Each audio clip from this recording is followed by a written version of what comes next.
I love the Innovator Awards. They always find really inspiring, creative people in every industry who are really thinking outside the box and making real impact and real change in positive ways. I'm very thrilled to be a part of this really great group of people. Innovators are always trying and they're never afraid to fail. It's tight because I don't think I'm an innovator at all. We're comfortable with failure. That's an innovator. I think of them as people who shake up the status quo and how we do what we do.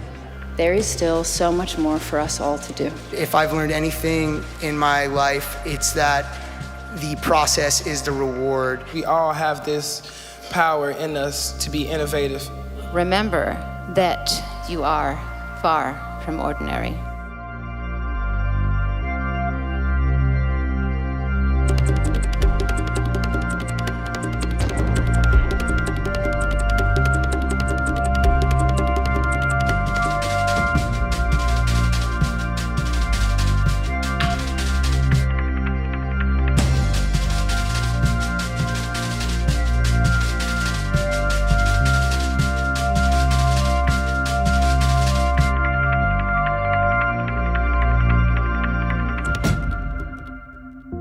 Welcome to the WSJ Magazine Innovator Awards. I'm Christina O'Neill, Editor-in-Chief. It's fitting that the 10-year anniversary celebration of Innovators calls for a new spin on the magazine's beloved franchise. In years past, we've held our gala at the Museum of Modern Art in New York City. This year, due to the constraints of the pandemic, we're throwing our doors open to welcome all of you to the first virtual Innovator Awards. What you're about to watch is a series of short films featuring 8 exceptional honorees, presented by their equally impressive peers. This year's group of innovators give me a great deal of hope about our future. It is more clear than ever that an innovator is someone who rises to meet the moment, and that moment is now. Thank you for joining. It is my pleasure to present the WSJ Magazine Innovators of the Year.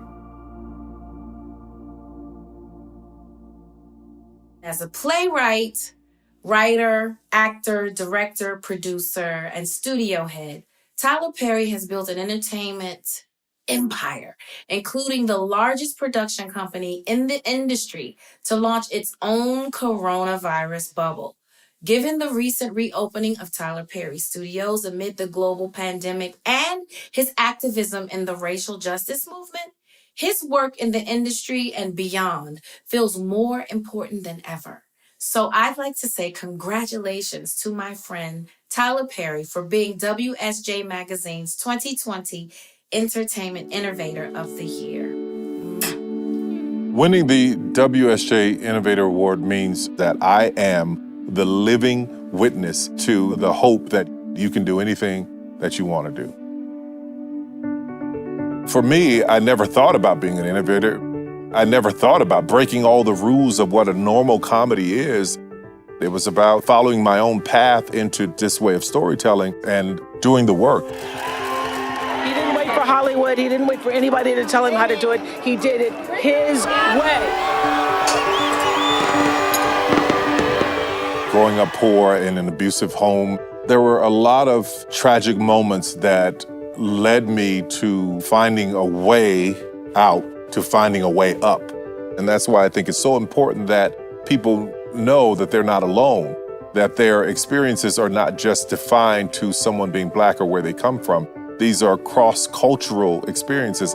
My first 10 movies were all about my mother, subconsciously wanting her to know that she was worthy, wanting Black women to know you're worthy, you're special, you're powerful, you're amazing. My mother and my aunt Michaela had incredible influences on me.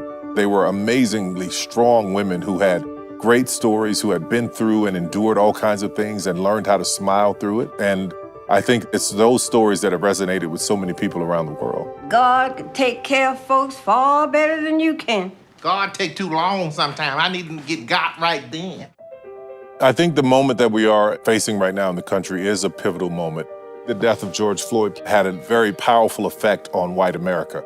It changed the way people thought about what Black Lives Matter meant. And I feel like this is a door being opened. So I'm very, very hopeful at the thought of something changing permanently here.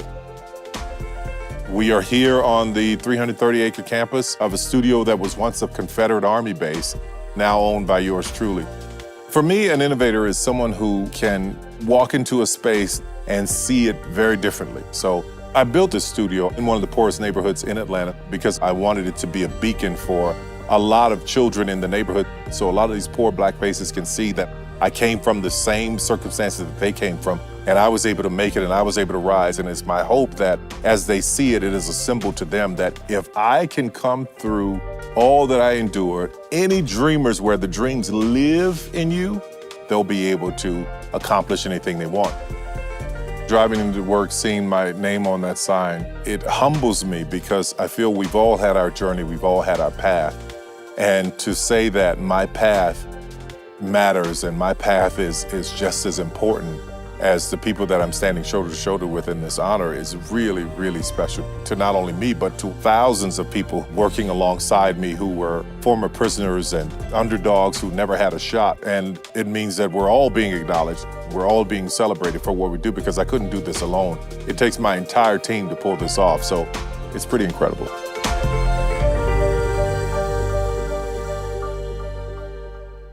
Hi, I'm Hank Willis Thomas.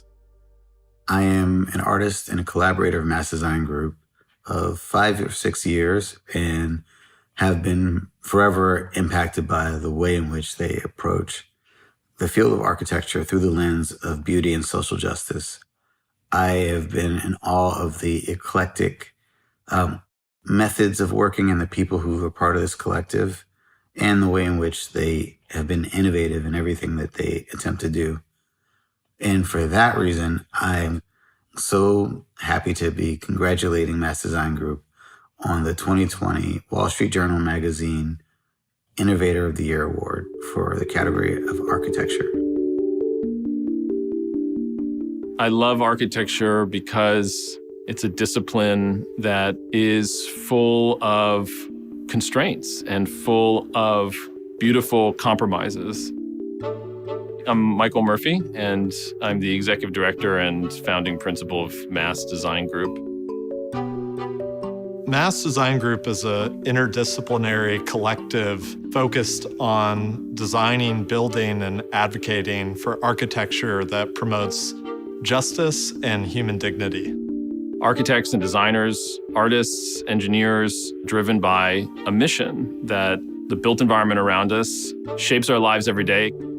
The way that we design is very different because we shift the discipline in architecture. We're, in many ways, translators. We're thinking about how to visualize and spatialize ideas that we hope maybe uncovers new possibilities. Our organization started in northern Rwanda in 2008. Working in Rwanda, we saw patients waiting in hallways of hospitals that weren't designed for infection control, and they were contracting airborne diseases like tuberculosis. And I had this kind of lingering question about how do we design a new hospital from the ground up with simple interventions that could radically improve airflow and thus improve health outcomes. So in 2011, we completed the Batara Hospital. We try and look at every design decision as an opportunity to have impact, not just in places like Rwanda. So right now we're in an old industrial space in Poughkeepsie, New York, and it's my hometown. Poughkeepsie is one of those cities that was once really thriving, that has incredible assets and potential and beauty, and yet has suffered from economic decline, suburbanization, inequity. Our first completed project was an affordable housing project that was in an old back lot between a highway and the main street that we infilled with affordable housing. And this site that we're sitting in right now, we're now converting it to about 40 units of affordable housing, a new public food market and food hall, and a co-working space. So you're at the beginning stages of what are one of a number of projects that we're engaged in here in the city. I think what we can do as architects is visualize hopeful futures. And so the more that we can prioritize ecology and landscape as we come to every project and make sure that there's space for all species to kind of coexist in the future, I think we actually can have a design decision-making process that harms no species. I think we're at an incredibly important existential moment in the history of architecture. The pandemic really revealed to us the important role that the architects have to play in the management of disease. Breathing, it is the access to live. It is the right to live, is the right to breathe. And buildings manage that and mitigate that. And today, in the middle of this COVID epidemic, I feel all of us in the world are waking up to that same reality, that the buildings around us are not just about comfort, they're about our health. And that's a fundamental paradigmatic shift, I think, in the way that we think about what buildings do and how we interact with them every day. For me personally, what's the point of being on this earth? And it's to leave it a better place than we came. And I often say to young designers, don't wait for a building project to emerge, but make one happen by your partnership and proximity and service to your hometown or to the community that you know really well. And my guess is that you'll be running your own office much quicker than going to work at some big corporate firm. There is no one out there making work quite like Michaela Coel. I May Destroy You left me in absolute pieces. And I think it's because the extraordinary thing about Michaela is that she's able to plunge the depths of her own vulnerability to the extent that it feels like she's doing it to all of us and with all of us and for all of us at the same time. The level of emotional complexity that she brings to her work, tallied with the hilarity and the wit and the self-awareness, creates a very unsettling and unique experience of watching television. That final episode of I May Destroy You will never, ever leave me. And I think particularly what Michaela did so incredibly is that she doesn't just leave you with thoughts and ideas and new perspectives and conflicting ideas for you to chew over for the rest of your life. But she leaves you with a very, very specific feeling, and a feeling that only accumulation of what was going on in her head and her heart through her artistry could have left you with. And I really felt that watching the show. I felt a very unique feeling, and I feel like that feeling is that I was Michaela'd, and I can't wait to be Michaela'd again. She's the most spontaneous creator. You never know what's coming next. And I just can't wait to see what she creates next. There's just no way of predicting what she does. But I feel very lucky to have crossed paths with her and to be able to be watching her shows. And when the final episode finished, I just felt this huge sort of swell in my heart. And I found myself just thinking, thank you, Michaela. We really needed that. So thank you. And congratulations on winning the Wall Street Journal TV Innovator Award for 2020. You deserve it tenfold. For me, the story is a story and it wants to be told. And in many ways, I am like a servant of the story. My name is Michaela Coel, and I tell and create stories. Right now, I've finished a really big project, probably the biggest project of my life, called I May Destroy You. And it's being shared across the globe, which is really, really weird. Now that the project is done, I think it's important to rest after a project rather than immediately lining up the next thing. Because when you finish a project, there's like a process of letting it go. And I see these shows as like my babies, right? So I have to figure out my identity now that my kids have left the house. Who am I, you know? Currently I'm in London, and the borough I grew up in straddles two boroughs. One is called Tower Hamlets, the other is called City of London. One is a very poor borough, one is a very rich borough, and I grew up right in between both of those worlds. That mix and that dichotomy is something I've probably been quite influenced by as a storyteller and as a human. Michaela Coel is the most exciting new talent on television at the moment. Chewing Gum, which was her first sort of outing on television, was very much about innocence and about growing up. And by comparison, I May Destroy You is a very adult piece. She came to us with her project and said, do you want to do a show together? And three of us are like, yes, please, that would be lovely. I had no treatment. I had no pilot for this show. I just had sentences. So he's the brave one for taking me on. I May Destroy You. It's a story about a journey through trauma, someone re-examining their entire life and the power and hope of creativity and her ability to juggle comedy and the dramatic. It's a very rare talent. It surprises me how much you can inspire people by just doing your job and falling in love with the process rather than the outcome, because the process is actually where like all the amazing things are. Often I write something which doesn't make that much sense, but I have to just allow the story to develop. And then my script editor, my co-exec producers, my commissioners, they read it and they try to figure out what is going on and what I might mean. Then a dialogue begins. And I think that's what I picked up from my mum, that life would take a lot of effort and to try and find enjoyment in that effort, because she really didn't have anything when she came to England and managed to forge a life. And she raised me and my sister as a single mum, and she worked incredibly hard, but also had like all the time in the world for hugs. Everything feels so fragmented and polarized right now that it would be very hard to try to create societal changes. But I feel like innovation is wanting to change yourself so that what you communicate is something new for other people to hear. I think Michaela is in the vanguard of something new that is happening in television. And I think people will look back and see that Michaela was at the forefront of something that was changing not only in society, but was changing in television. My work is trying to address changes that need to be made in society. And that is risky. That's very risky. But I think that's where I like to live as a creator.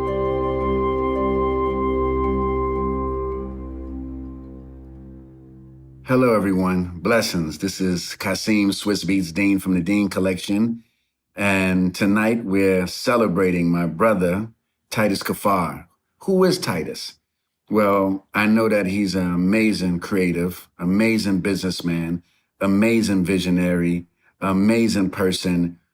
But more importantly, you know, he's something that we need in this world right now and in this industry. And I'm glad to call him my friend. I would like to give a big, amazing congratulations to my brother, Titus Kaphar, for the WSJ Magazine 2020 Art Innovator of the Year Award. This is a big, big, big, big deal. Big zone, my brother. Congratulations. Keep going. I love the history of art, from cave paintings to modernism. But when you take something like an art history book, the picture that has been painted is a depiction of fiction. It's not real. My name is Titus Kaphar. I am an artist, painter, a sculptor, filmmaker. The exploration of the history of painting is where my work started. I wasn't thinking that art school or academia was something that I wanted to pursue, but I applied to Yale for graduate school. And as I spent years taking art history classes, I was struck by the fact that there was very little representation of Black people in the history of Western painting. The story of those who were enslaved, impoverished, those stories are lesser told. And so in many ways, my practice evolved as a result of just saying, hey, these folks were actually here. Are we forgetting this? And trying to find a way to insert myself into that past. When I think about my practice as a painter, I think of it in the same way that we consider the American Constitution. When there are amendments, there is a kind of striking out of the old law so that you can see this is what we believed. Now we're saying we don't. We're not following this anymore. My strategy is to take something like an art history book, find what is beautiful in the thing that exists, and insert for the first time the stories that haven't been told. And I don't know that what I'm doing is new as much as it is utilizing a strategy that has been laid out for me by the elders past. It may not be picked up on by most people, but my process and my practice oftentimes is to take that piece of history and then insert or adjust or deconstruct something to give myself space to understand the narrative differently. There are so many ways to reanimate history, to unpack it, to remaster it, and Titus gives himself permission to look at the history as something that belongs to them. That's what will make the 21st century exciting. That's what keeps history alive, is when it becomes this living document.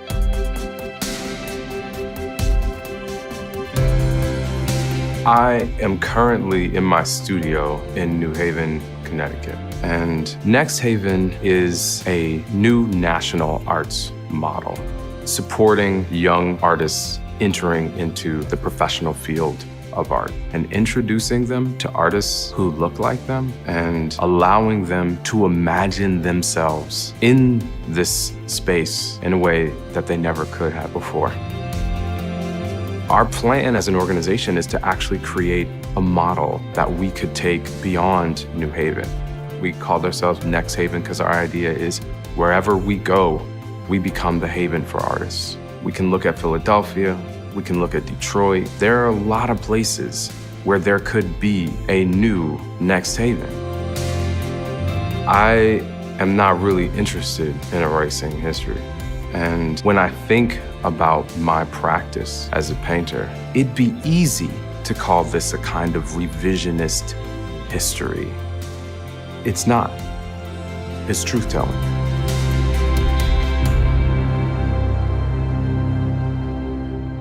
You know, if I had $650 million a year to give away, I asked myself, what would I do with it? Would I be bold enough to do with it what Darren has done? To challenge what is and to conjure what can be. You know, through his work at the Ford Foundation, he has stepped into a role and said, I'm going to do this, but make it radical. He's dug into privilege and power, justice and imagination, resistance and survival. He can talk to anyone, the highest of falutin and the grassiest of the roots, and everyone feels like he's talking just to them and he gets it, because he does. He's clear-eyed and warm-hearted about all of it, about everything he touches. He's a path maker. He helps us make a path. He helps us think about the paths that we're on, define them and clarify them in the most beautiful and dynamic ways. And not just with the money, but with his vision and with his heart. He makes me want to be braver. And I'm so pleased and privileged to be able to congratulate him tonight. The great genius, Darren Walker. Congratulations on the Wall Street Journal 2020 Philanthropy Innovator of the Year Award. Can't wait to see you again. It's no longer enough to give back. The work of philanthropy is not just charity and generosity, but it must also be dignity and justice. And justice leads us not to what can I give back? It leads us to the question, what am I willing to give up? I'm Darren Walker, president of the Ford Foundation. I consider myself the luckiest guy in the world because my vocation, the thing that I do every day, is my avocation, the thing that I'm most passionate about, the arts, social justice, reducing inequality in the world, strengthening democracy, building bridges between peoples and nations. I am in my office at the Ford Foundation headquarters in New York City at the center of this horrific pandemic. And yet, people find a way in this city to make things happen, even in the middle of a pandemic. New York City has inspired me since I was a little boy in a small town in Texas. And when I came to New York in 1985, I went to Harlem. Harlem had been left behind, and yet there were so many people in the community who had a vision for renewing and revitalizing their once great community. And so the work that we did was convincing people outside of Harlem that this was a community that was worthy of investment and that its people should be seen not as deficits, but as assets. And that's a lesson that I've taken with me here to the Ford Foundation. We experts have learned the hard way that top-down solutions without considering the lived experience of people we want to help, without putting them at the center, we won't solve the problem. We Americans have never thought that we are a nation with a caste system. We're a democracy. We are a place where if you pull yourself up by your bootstraps, you can be Bill Gates. But the reality is we know if you are born Black or brown, it is far more difficult for you to be Bill Gates. And so it is no surprise that today we find ourselves in this moment of reckoning, of unsustainable inequality. And the role that we all have to ask ourselves is, what do we need to do to stop this? What kind of leaders are we generating today for tomorrow who think in a very different, disruptive way? I am not interested in being labeled an innovator, but to be a change maker. And that people like me who are privileged should be thinking about how do we use that privilege for advancing and broadening the circle for justice and inclusion so that everyone in our society can participate in the American dream. My hope is that the next generation learn the lessons from this generation and the generation before, because philanthropy in the future can be better, but it won't be better if we're not willing to move from generosity to justice, to move beyond asking, what can I give back, to what can I give up?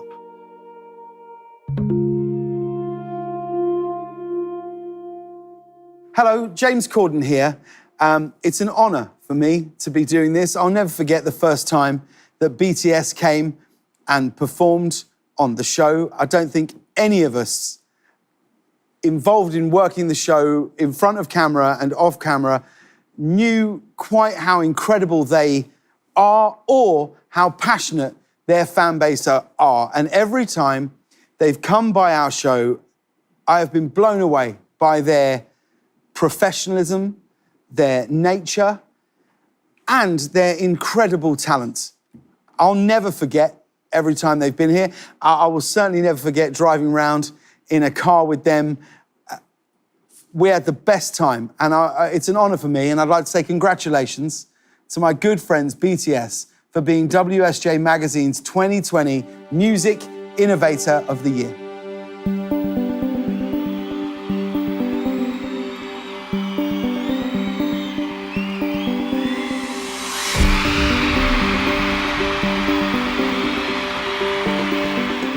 It is beyond exciting to see that BTS is like the biggest band in the world and just transcends all cultural barriers.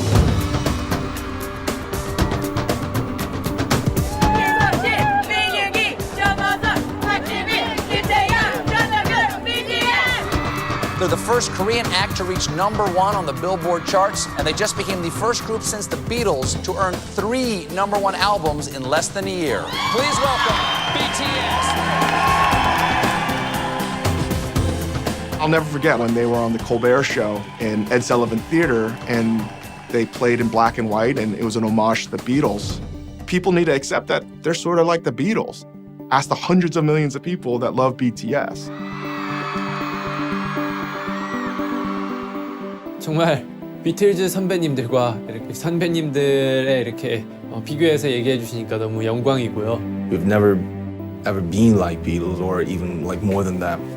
We're just like 7 normal kids who love music and performance, who have a dream to give hope and love and positive energy and inspiration to the people in the world. 멤버들 스스로 그렇게 만들었다고 생각을 하는데요. 뭐 멤버들 간의 관계, 우리와 팬분들이 이루고 있는 관계. 사람들에게 뭔가 전할 수 있다는 거에 대해 큰 어떤 영광이라고 생각하고.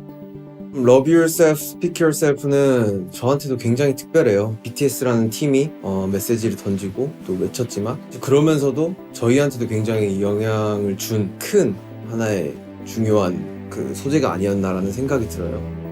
저도 학생 때는 제 자신을 사랑하지 못했어요. 근데 이 직업을 하다 보니까 정말 많은 분들에게 사랑을 받게 되더라고요. 시작해서 사랑을 좀 주기 시작했고. 전 세계에 계신 모든 분들이 다 지금 상황이 많이 힘들 거라고 생각을 하는데, 하지만 이럴수록 더욱더 이제 저희가 그냥 으쌰으쌰해서 긍정적으로 많이 총알 장전해놨으면 좋겠습니다. We all decided to just focus on what we could do the best, and that was still music and performance. 그럼에도 불구하고 이제 저희를 보시면서 이제 조금이나마 힘을 얻어가셨으면 좋겠습니다.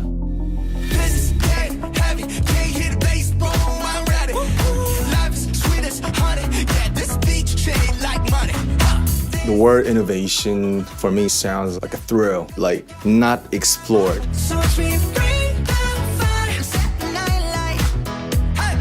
저희 혁신은 멈춰있지 않음인 것 같습니다. 그러니까 그 사람이 계속해서 변화하는 게 가장 중요하다고 생각을 하기 때문에 멈추지 않고 변화하는 거.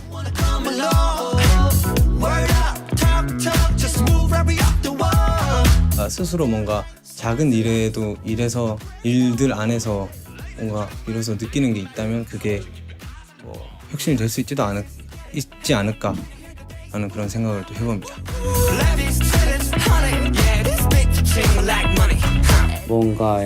무언가에 대해 끊임없이 도전을 하고 이뤄냈을 때 얻는 무언가의 성취감 혹은 결과물이 곧 혁신이지 않을까 생각이 듭니다.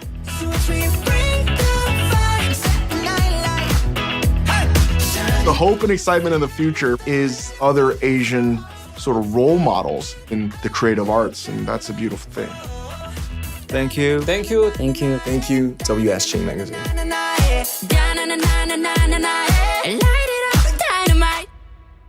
It is my absolute honor to be with you here today to celebrate the work of Patti Smith. I first discovered Miss Patti Smith as a young acting student with the collected works of Sam Shepard when I came across the play Cowboy Mouth. There's a picture of Shepard and Patti in there, and it described the boy in the play should look like a coyote and the woman should look like a crow. And I read this play and I was blown away. I was like, who is that woman? So I get the album Horses and I hear the line, Jesus died for somebody's sins, but not mine. And I was hooked. I have been following her my whole life. She has been an inspiration to me and to so many. She's been an inspiration to anybody who's serious about the arts. The way she's bounced from medium to literature, to rock and roll, to punk rock, to spoken word, to activism. She has opened hearts and minds, and she is what you commonly call a leader.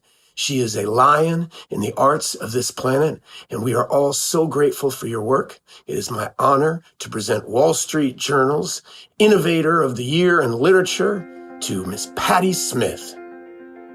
being a writer and performer, I have the unique opportunity to be able to work in solitude, but also to collaborate with my musicians, with my crew.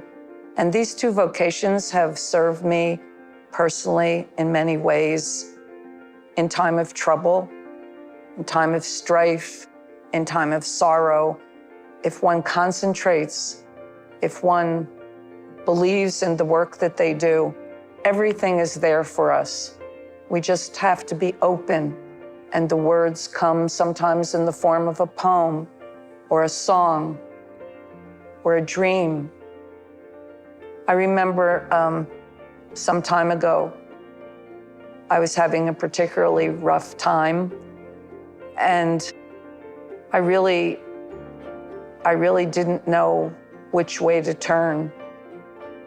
And one morning I woke up from a dream, and the words that gave me the confidence to go on just seemed to tumble from the dream out of my mouth, just tumbled one after another like dice. And they begat a poem and then a song, which in time of strife was helpful to me, and I hope helpful to others. In my Blakean year, I was so disposed toward a mission yet unclear, advancing pole to pole. Fortune breathed into my ear, obey the simple code. One road is paved in gold, one road is just a road. In my Blakean year, such a woeful schism. The pain in our existence was not as I envisioned. Boots that tramp from track to track, worn down to the soul. One road was paved in gold, one road was just a road. In my Blakean year, temptation, yet a hiss, just a shallow spear, robed in cowardness. Brace yourself for bitter flack, for a life divine, a labyrinth of riches never shall unwind. The tears that bind the pilgrim sack are stitched into the Blakean back. So throw off your stupid cloak, embrace all that you fear, 'cause joy will conquer all despair in my Blakean year. So throw off your stupid cloak, embrace all that you fear, 'cause joy will conquer all despair in my Blakean year, in my Blakean year. Hello everyone, this is Maluma. In my career, I've been blessed to work with many talented people, but making music and co-starring in a film with Jennifer has been one of the most inspiring collaborations of my life. Her creativity, her passion, the perfection she brings to the studio and on set is the reason she's a superstar and the reason I'm proud to present this award. I'm grateful for all the hard work and sacrifice she's made over the years and for paving the way for so many other Latin artists. And so I would like to say, Jennifer, te quiero muchísimo con todo mi corazón, and to congratulate Jennifer Lopez for being a Wall Street Journal Magazine Innovator of the Year. Congratulations, Jennifer. I love you. Bye. I love movies and the pretend and the make-believe and the fantasy of what the world could be. And until the world is 100% perfect and completely fixed, I will never be done. My name is Jennifer Lopez. I'm a performer, a singer, a dancer, an actress. I'm a producer of music, television, and movies. It's hard to just kind of put it in one word. From very young, I never wanted to be put in a box. I wanted to be smart and athletic and sweet and tough and a tomboy, but also very glam. That's why I became an actress and a performer, because you get to be a lot of different things. When I first came on the scene, I wasn't trying to be the size 0 model or say I wasn't Latin and change my name. I was Jennifer Lopez. I had a big butt. I embraced that, but I didn't want to just be the Latin actress or the one who played those type of roles. I wanted to do different roles. Innovative is where you break outside of the box of what is expected. There's different acts in our life, and every day I'm trying to be better version of myself. It's really been a life's journey of trying to figure myself out and where I fall short and where I could be better and where my patterns from my childhood have held me back in different areas of my life. Growing up in the Bronx really did shape me because I grew up with not a lot. Everything about me, my kind of grit, I've never thought about it or described it this way before, but it is the heartbeat inside of me that is the Bronx and my upbringing that continues to drive me. What I strive to share with my work and with my audience is that you're limitless.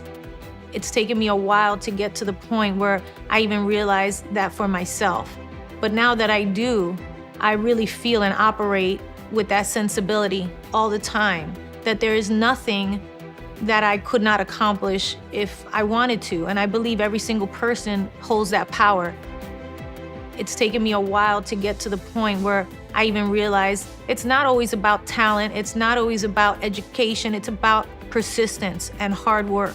And if you are dedicated to that, whatever dream, however big it is, you can accomplish it.